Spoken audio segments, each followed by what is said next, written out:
అధికారంలో ఉన్నప్పుడు పరదాలు కట్టుకుని దాక్కున్న పులివెందుల ఎమ్మెల్యే జగన్ ఇప్పుడు అంబటి కుటుంబాన్ని పరామర్శించే పేరుతో వైసీపీ శ్రేణులు గుంటూరుకు తరలించి ట్రాఫిక్కు తీవ్ర అంతరాయం కలిగించి జాతర చేయడం ఏంటని గుంటూరు తూర్పు ఎమ్మెల్యే నసీర్ ప్రశ్నించారు.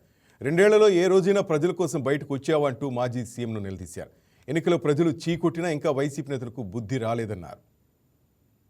చూస్తా ఉన్నాం, ఈ రాష్ట్రంలో ప్రతిపక్ష నాయకుడు రాష్ట్ర ప్రజలకు అవసరమైనప్పుడు రాష్ట్ర ప్రజలకి అధికార పార్టీ తరపున ఎటువంటి అన్యాయం జరిగినా లేకపోతే రాష్ట్ర హితం కోసం మాట్లాడడానికి యాత్రలు చేసినటువంటి పరిస్థితులు మనందరికి కూడా తెలుసు.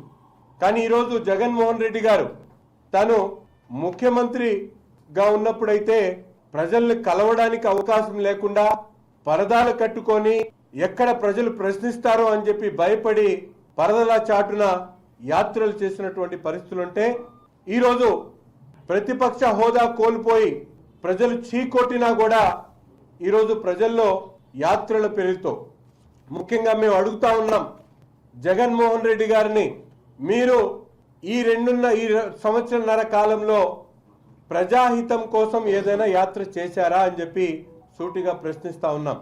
మీ పార్టీకి సంబంధించినటువంటి నాయకుల్లో లేకపోతే వారికి ఎటువంటి ఇబ్బంది వచ్చినా పరామర్శ చేసేయడానికి ఒక Please subscribe to YK TV Network. Please subscribe to YK TV. Please watch YK News. Don't forget to subscribe YK News channel.